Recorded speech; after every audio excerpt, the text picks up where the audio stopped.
Prokhorovka is battle number 1's destination. Let's take a look at the tanks.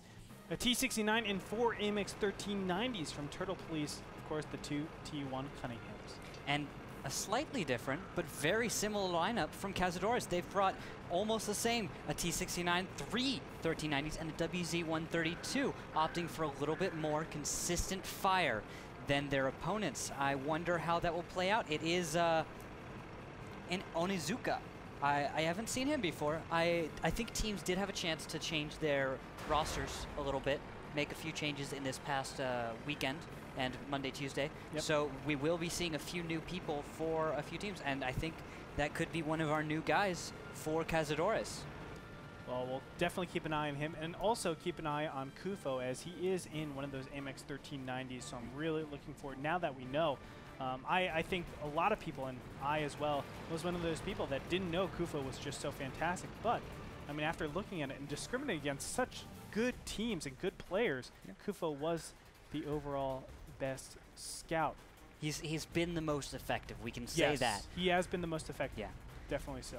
And he's definitely competent. We did see on that same list most of the people that I was not surprised. We saw Absolute Royal a little bit up there. We saw Whiskey Dog. We saw people that I recognized to be competent and potent scouts. A lot of T1 players. A lot of support scouts. Yeah, a lot of supporting scouts. That's what I talked about. Of course, there are different types of scouts. There's the DPMing scouts that are able to get good flanks and obviously hit modules and things like that. Although I'd say the criteria that you chose to discriminate for that statistic was it met pretty much everything that I measured for a competent scout. Yeah.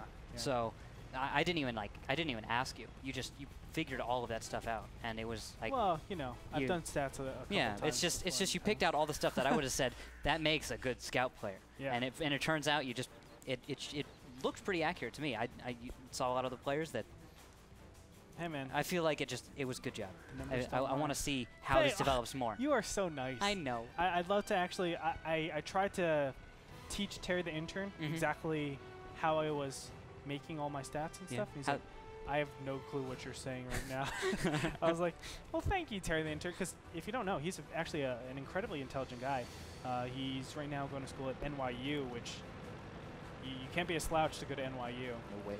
So for me to outdo Terry the intern, I was like, oh my goodness. The superiority. You want a gold star? Oh my god, I got the biggest gold star ever. Oh, hey, Jonah spotting out Parrot 1 and taking him down, but a Pyro will return fire and take out Jonah. So T1 for a T1, but map control, I'd say, going to the Turtle Police right now, as they will have control of the west, along with physical control of the caps. However, I do believe you will see actual control as far as fire support from Cazadores on either cap. So it's only a slight advantage, I'd say, going to. It is incredibly hard to be aggressive if you're splitting it east and west side. There are so many different things you have to think about. Of course, east side has to be thinking about crossing the tracks in order to be, I guess, aggressive or come into any kind of conflict. He's going to get spotted here, but he does not spot the T1. Don't worry. It's Kufo, man. Well, the thing is, he just got spotted, but fire is hot. I think that's another new player. Is it? Yeah, I think so. Yes. Yeah, another new player. Fire is hot, and the T1 does not get spotted. That was very close for Kufo. He did jump up there. He did notice he was getting spotted. He's going to actually come up for another run. I don't like making uphill runs in a 1390 like that. It's very risky. Ooh, Cess 28 going to get spotted here as Lord Commander's going to dip down into Gulf 4 here. These valleys are nice places to actually take cover and make sure you don't get shot at. So they're also a fantastic place to advance from. That's very true. You can just get that 100 or 200 meters you need, close more distance, come up with T-69s. A great hull down tank. Both teams only bringing one though, so I feel like that could come into play, where we have gun depression from 1390s being an actual problem, especially if they end up fighting on hills. Yeah. Well, how it stands right now, I think Turtle Police is looking really good. They're starting to take more and more of that top left quadrant. And prepare. Now, I do want to mention that if you take west side control, you absolutely need your T1s to put on that cap pressure. You need that empty tier points to really be aggressive, to force an engagement out, and then you can get good screening. But losing that T1 in the very beginning, it does hinder them quite a bit. Yeah, for cap pressure later on, they definitely could have used Parrot 1. Fire's hot. They could have cut down on so much time needed when they start a screen to cap, because if you're Turtle Police and you want to start a cap because you have west side control, which means it's on you to begin the cap, to initiate that cap and then a screen. Whereas Cazadores, the only thing that they can do from the east side is defend a cap, or they can make a push. But so can Turtle Police. Turtle Police has the advantage though of being able to initiate cap. And that's one reason I prefer the west side. However, from the east, you do have the amazing hill off in G0. And from there, you have fantastic fire support across the tracks that you don't get from the west side. Yeah, and it's very easy for you to defend cap if you're starting in south side. Now, this is where it's a little bit weird for me, in my opinion. If you're going to be on the north side as Cazadores, why take the eastern side knowing that you won't get any good crossfire onto, well, you will get good crossfire onto your opponent's cap, but that's not normally where all the engagements are going to happen. I'd say maybe to deny hill. If you want to deny the hill, and later if you ever get into that position where you have control, you know that your enemy doesn't have the hill at the time, they can't stop a T1 from capping. I'd say that, but that's a very long-term kind of goal. Yeah, so I guess it gives you the ability to cap your opponent's base. But let's be honest, Prokhorovka is not a map where battle is decided based on capping. Yeah. Right. It normally happens a lot earlier. Kufo making some blind shots. I'm surprised he's not spotted over here, as a Pyro is, I'd assume, within spotting distance. Oh, in the south, though, looks like Fire's Hot is going to spot Onizuka in the WZ-132, as he does make a few runs up. Not as efficient as I like. He's going uphill, losing speed. Yes. Which means he exposes himself. He's exposing himself for a fraction of a second longer. You want to make that. You want to make whatever climb you make at the least gradient, least angle. Hey, all it takes is a second for all 5 tanks to shoot you all at once, and guess what? You will die if that happens. So you have to be very careful. Protector of the Realm does get a great shot on No Pananza, as he was on the other side of the track. No Pazana. Thank you. Pananza. No Pananza. Sounds like no party. But that being said, that is 5 tier 8 tanks and 0 tier 1 tanks out for Cazadores. That means Turtle Police does have the extra T1 advantage, but still it's hard for them to justify some sort of use with it. Of course, the only real thing you can do with the T1 on Prokhorovka, I would say, is cap. Of course, we've seen before T1s kill AMX 1390s, don't get me wrong, but it's very, very rare. Pyro and Protector of the Realm are going to go out in the open here. All 3 1390s are going to jump on the cap. At this point, I feel like there's going to be a screen coming, as Fire is Hot is going to stay still in his own cap. A Pyro elsewhere. And Kufo, is he going to make the money shots? He is spotted right now. And wow, a lot of fire going down on Kufo. He's going to back up immediately down to 379 health. Only 2 more shots out of those 3 AMX 1390s would kill him. But Akiyama here is on the flank. It looks like Cess will probably take him on, as the rest of Cazadores attempts to get fire on cap. Oh, they get it! They get the deny! And 9 more seconds they have, and every single tank is going to be hit here. Beautifully done. Akiyama in the middle of all of that, scouting out for those AMX 1390s, but they're not using the AMX 1390s to their greatest strength. Yes, they have 6 shots each, but guess what? You're not utilizing their fantastic speed. The 132 is still alive. Onizuka is still alive. That means they can stop the cap in enough time to the point where this Cess in the T69 will get reloaded, and he'll be able to stop the cap. Beautifully done by Cazadores. And guess what? They're going to have much better shots again stopping the cap. CES is able to line up that shot on Bubsky, on a Pyro, and he's going to be actually spotting out. Now that T69 helps out so much, because guess what? The T69 is so much more accurate. These 2 AMX 1390s aren't moving. Guess what? They can even blind fire shoot out into Bubsky, into Protector of the Realm, and they will most likely hit. That's going to be it. 8 tier points to 24 tier points. Protector of the Realm is going to step off cap. He is being gunned down as we speak, and down he goes. Cazadores will take the first battle with a 24 tier point advantage. It's still hard to be able to go into that position and then use the position, in my opinion, with only 1 minute and 45 seconds left. If they had maybe 5 minutes, completely agree with you. Yeah. This is the same kind of thing. They're going for it. They're going for it. Akiyama is all the way out in the open. T69 is not the type of tank that you want to be taking fire right in the beginning. Yes, they are starting to converge. Akiyama and Protector of the Realm, AMX 1390s, are sitting back a little bit more. They're waiting until Cazadores start to group up a little bit, and then they're going to make their move. So yes, they need to make that move right now because it looks like Cazadores is getting ready to jump on those 269s because they've realized that Turtle Police is split up. Akiyama really out in the open. He will not be able to withdraw into any cover, and down he will go. He's being focused immediately. Protector of the Realm is next person up on the lift. Kufo going to run into a big block, but all the way from behind with those AMX 1390s, the cavalry has arrived. I don't know if they'll have enough damage to really destroy all these tanks, though. They will take. Oh no, CS, you're blocking. And down, who is that? Down Command.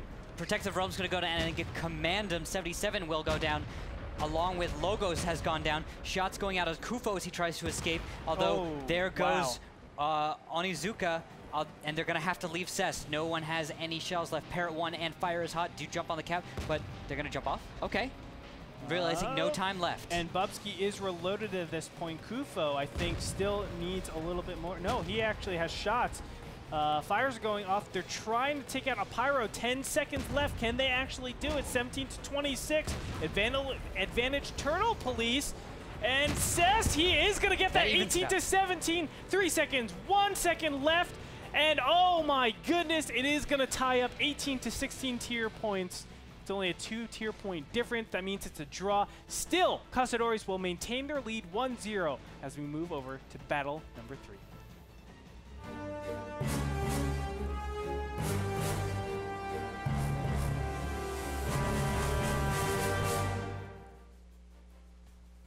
Ladies and gentlemen, Cazadores versus Turtle Police. 1 up for Cazadores. The tanks are as followed. 2 AMX 5100s for Turtle Police with 3 IS-3s. That's going to make you so happy, Andre. Yes, it is. And then for Cazadores, you got 2 5100s, 2 IS-3s, and a T-69. Completely standard lineup. Spotting going to come out here as Logos is going to get lit up by, that is Lord Commander. Going to try and do a little reverse angling, it looks like. Not going to be very effective, Lord Commander. I think an IS-3 with his gold round should overmatch your side armor. The reason why I like 3 IS-3 so much is it gives the 5100s a much easier time to make their shots. It doesn't matter if you're the cleanup shot or you're the initiator shot as the 5100. If you get a single fire on each of your opponent's tank, 3 IS-3s can one-shot an opponent's tank. That makes it really nice. All of a sudden, 5100s don't have to be so conservative with how they play their health pool. As long as they get one shot on everybody, the 3 IS-3s can really take out anything in their path. Unfortunately, Bubsky is already going to take the first shot. You do not, this is kind of weird and it's different from the metagame that's normal, which is the IS-3 are the ones that take all the health. You want your AMX 5100s being the tank shield. Really? Weird. That is an interesting concept. Bubsky, though, not being conservative like you were talking about here. I think he took 2 big hits right off the beginning. He's down to 894.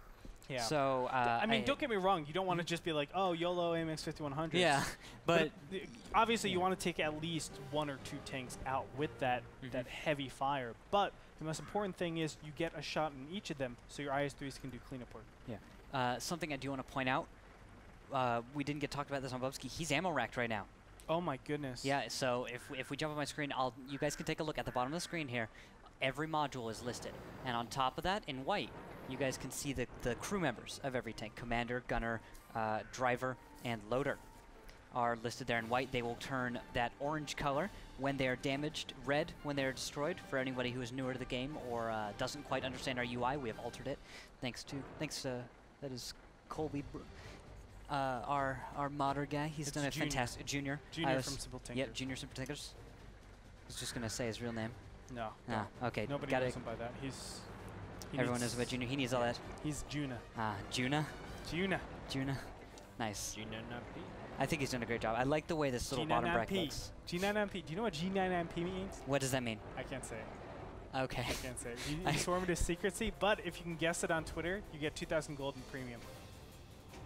I'm pretty sure there are some people that already know the answer. Well, that they're going to get 2,000 gold in premium if that happens. Okay. His friends. Tweet at us at WGLNA at Rukil, RUUKIL, at Great at Frodan and at Rotterdam 08. Winner, first person, gets 2,000 gold and premium. G99P. I can't really be a judge because I don't know the answer. Really? I don't. Okay, well, let's talk about the positioning while I write it on a piece of paper and tell All right, you. so if we jump onto my screen, guys, we'll see fire is hot in a corner. And he is hiding in this corner. He's trying to proxy spot, actually, guys. It seems odd to have a T1 sure? Cunningham. Yes, I am positive. He's not just afraid. He's not camping. He's not trying to burn the place down because fire is hot. He is actually trying to proxy spot. I jumped into third-person mode, and we're going to just kind of look from the sky. He'd spot anyone right down there. So that is the point of fire is hot. And a little bit, another thing to take into account, Akiam is close by, but also a pyro is within range to support. There's a little blind spot for a pyro, but this is important. Support your T1s. If you're going to proxy spot something, you have to have guns ready to actually deal the damage that you're going to proxy spot. I'd say Fire's Hot is a little far forward, and the rest of his team, Turtle Police, is kind of far back right now. Yeah. I mean, at best, you're using one T1 to basically do one shot off of an IS-3, right? Trade 115 along with proxy spotting for an average 390 roll. Correct. So and that's assuming he even makes that connection. Some people might say that's worth it. Some people might say it's not. I personally think it is not worth it. The T1s are so valuable. If this were Mac, different story. Different story. You wouldn't even not even trading him for health, and you're already ahead when you lose Mac like that. But this is not the Mac attack. This is a different story. Yes, Lord Commander, the leader, is in a 5100, so he will not be going and dying horribly so that he can command the rest of his team. He will be trying to fight alongside, leading from the front. Protector of the Realm is going to be spotted out here in the G6 area. Oh. And it looks like he's fine. The T69 over here with the T1 is going to spot everything out. But for now, everything is pretty standard. I mean, we don't have any huge movement, which is to be expected on Ensk if both teams take the west side. And they've both situated very, very campy areas. Or I should actually say that Cazadores have camped down a lot more than their opponents. I mean, Turtle Police kind of is forced into this position a little bit. Maybe. You could say that, but I feel like both teams are equally as lacking in their offensive. I mean, there could be huge one-line pushes, right? Yeah, I mean, last second maybe, or because you got 3 minutes 50 seconds, so there's still time for a push and engagement. Although I don't see Turtle Police wanting to do that. I don't think Turtle Police wants this map. I don't think they do. Cazadores did pick. I really missed the old Cazadores, though. Yeah. I felt like that was such an exciting style. You know, it was them, River of Blood, and what was the last? Ermagerd Kurnifer. Yeah. Since then, all teams have stopped being so aggressive. I think it's just because they got beaten once or twice. Someone countered them, and that was it. They got countered. Yeah. And it's unfortunate because you don't throw away a strat because you got countered. You throw in new strats, but you mix in the old stuff because it was still good. Precisely. It beats a lot of different builds, and then you say, well, they know to counter me. How are they positioning to counter that? Let's take advantage of that. And that's where you really build up this punch, counter-punching before the battle even starts. That's where a lot of choices and decision-making of strategy comes into play, rather than just saying, okay, it's a random pubby team, let's just go into it and play absolutely comprehensive. No, you're going to get hard countered one of these days. Yeah. So you want to have a playbook of strats. Correct. For any map. Correct. And having a playbook to draw upon where you can be depended on to do something different almost every time. Your enemy won't know quite what to do, and they'll have to try and set up to counter every single one, which means they probably won't set up perfectly to counter any single one. World of Tanks, I know for sure it's impossible to set up against every single build, assuming, like, you know, not super defensive maps. I mean, of course it is map dependent, but I know for sure you can cover maybe 90%, but no there's also that no one place. Pazana gonna go down. Parrot 1. Where was Parrot 1? That was fantastic shots. Wow. Oh, wow. How the heck? Do you see this angle? I'm on Parrot 1. Yeah, that is like and super thin. Super thin angle right there. Fantastic shots at Parrot 1. He did take a little damage for that from another tier 1 somewhere. Or I think that might have been. Be careful. You're going into murky waters. The rest of his team is moving up. Turtle Police is behind him to support. We've got 2 tanks, IS-3s, getting ready to support. Kufo gets spotted. He's down to 1,000. Nice hit, I assume, from an IS-3 earlier. Nice proxy spotting coming out from Parrot 1. It looks like Turtle Police is going to be the aggressors. down goes Parrot 1. But massive overkill. Fire is Hot is going to lead the charge in, trying to take out Kufa, who is in his T-69 over on the other corner. And as the red tanks start to converge, Bubsky and Protector of the Realm are over there covering the flank. And look at this, Cazadores knows that they are surrounded. They know the answer, and it is to push out into a Pyro and Akiyama, but the damage has been dealt. Onizuka is already down to 147. Fire is Hot! Get them damage! And some really nice shots. Akiyama and Pyro are actually doing a really nice job at stopping it, and actually, what is the word? I'm blanking. It's fine. Pyro gets one final shot on Logos as he will go down. But Onizuka, Bubsky gets the kill as Protector of the Realm, and Bubsky have come to the fight. Not enough time here for Cazadores. They did not see this coming as these IS-3s were so destructive. I think they played just how you've been predicting it, Andre. Just so much damage focused onto one or two targets. Yep. Oh, Lord Commander going to bump into CES, stop him from moving anywhere, and he knows he's tracked. That's the word that I'm looking for. And there were a couple of track shots coming out before, but now CES, it's all a matter of time. Ladies and gentlemen, down he goes, and victory for Turtle Police.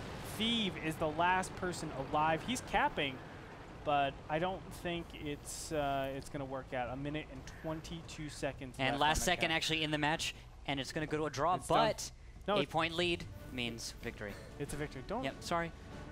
Don't scare me like that. Welcome back, ladies and gentlemen. We are in overtime between the Cazadores and Turtle Police. Battle number 6 is inevitable. I am Andre Greytorp Hangshua. Joining alongside me is Randall Rookhill Holcomb. Howdy. Randall, we are in battle number 6. We're going over to Mines. Is this a better map to really discriminate who's going to be the best team? I wonder. I do wonder, because Cazadores has become so passive. Yeah, I mean, we're talking about this extensively in the break. And it disappoints me. I mean, at the beginning, when they came into this, they were so aggressive, and everyone loved that aggression, and it was so strong, and it looked so bright. I mean, they had potential with that. If you learn to be aggressive, you just get better and better. And when they lost, I think 1 or 2 times, I think they really hit them as a team, and we've seen that aggressive play style really get pulled back. And now they're playing so passively. Yeah, I want to say the first time they got, I would say, countered pretty hard, and then they lost, and we saw this gradual decrease of aggressive play was their first match against Scurry Hard. What comes to my mind is Prokhorovka. If you guys forgot about it or missed it, what ended up happening was Scurry Hard brought T-32s, and it was basically an all AMX 1390 lineup, or an all light lineup for Cazadores. They went, pushed the west line, connected with those T-32s, and it did not go well. They just got not enough damage immediately, especially with those AMX 1390s being so light in terms of hit points. It's going to be difficult to really get the win over there. But now we move over to Mines, as we were talking about before Rookhill.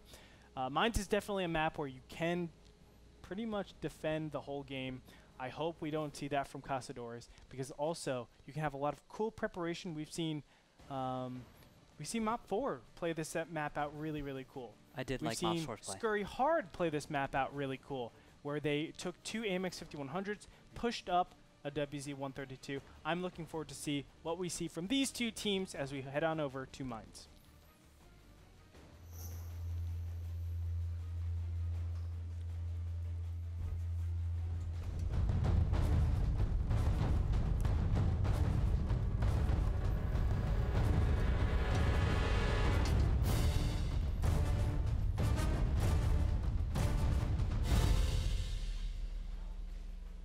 South side starts the Cazadores, north side is, south side is Turtle Police, north side is Cazadores. We have 3 T-69s and 2 AMX 1390s for Turtle Police, 2 T-32s, 2 AMX 1390s, and a WZ-132 for Cazadores. They should be able to take the hill a little bit easier than their opponents with those 2 AMX 1390s and the WZ-132, just having that light advantage, but they're not going to contest it, of course, starting at the north side.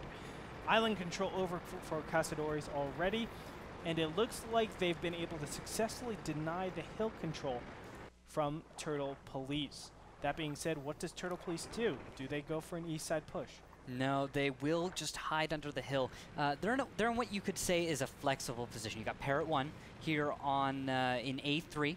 If we jump onto my screen, we see Parrot 1 on A3. He is looking out towards the west. H3? Sorry, yes. Excuse me. Thank you for the correction. H3, Hotel 3. And he is looking, covering the entire west side. He's got view on the lighthouse. He doesn't have exceptionally far view on the lighthouse. I don't think he actually has view range to the lighthouse with the camera ratings these tanks have. No big deal. He has that covered. But in the middle, you've got Bao Bao, Lord Commander, Akiyama, Protective Realm, a Pyro, all 5 tier 8s waiting under the hill. I don't like this position. I don't think it's strong, and I'm not sure what Turtle Police is thinking with this. Maybe they're planning on being reactive.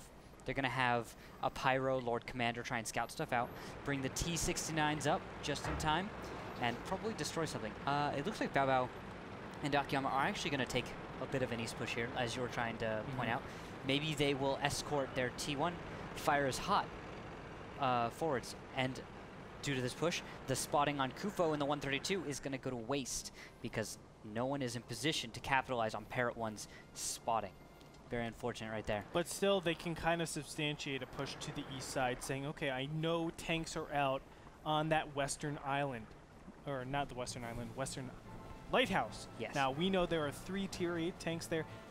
Turtle Police knows there's at least 1 tier 8 tank there. Where are T-32s regularly positioned? It would be around C4. So let's go and push those T-32s. Take them out super early, and then we can deal with the AMX 1390s and the WZ-132s. That would be a theoretically really, really sound way to play it out, seeing as it'll probably, at best, 5 versus 4, which is still an advantage. At this point, maybe yes, Kufo is pushing the south, but a moment ago I would have disagreed with you, saying pushing those T-32s, you got to cross an open ground. That's and true. You have to, and that if you're going to try line, right? Yeah, well, anywhere, you got to cross a great distance in order to begin that engagement. From there, you need to guarantee a hull down, and on top of that, it's a number of assumptions and I think mistakes that Cazadores would have to make in order to allow that kind of strategy to work. Maybe even the center would have been a better push, but there is crossfire, good crossfire from the lighthouse and now from the island. AMX 1390 is going to wrap all the way around. It's in K1, as you can see on the mini-map. It's all the way down on that bottom, but now it will start to wrap around and try to see stuff. Cazadores have not been able to scout out anyone so far. Now, there is the first scout. Fire is hot, going to link up with Onizuka. And at the same time, it looks like Turtle Police on the other side of the map, Protector of the Realm. Actually, wait, that is all. Oh, wow, everybody's going to be spotted out here. Oh, everyone? Really? A lot of them are going to be spotted out. At least man. 2 tier 8 tanks. Those are the T-69s, it looks like. Because there's a T1 hiding in a bush just to their north, and they know they've been spotted. They're going to back out, leave this, abandon this fight. Fire is hot is actually bringing up the rear. That's an opportunity for the T1 in the north. I don't know who that is, if it's Commandum or Onizuka. That's an opportunity to destroy, to damage. Fire is hot. Maybe get that little lead.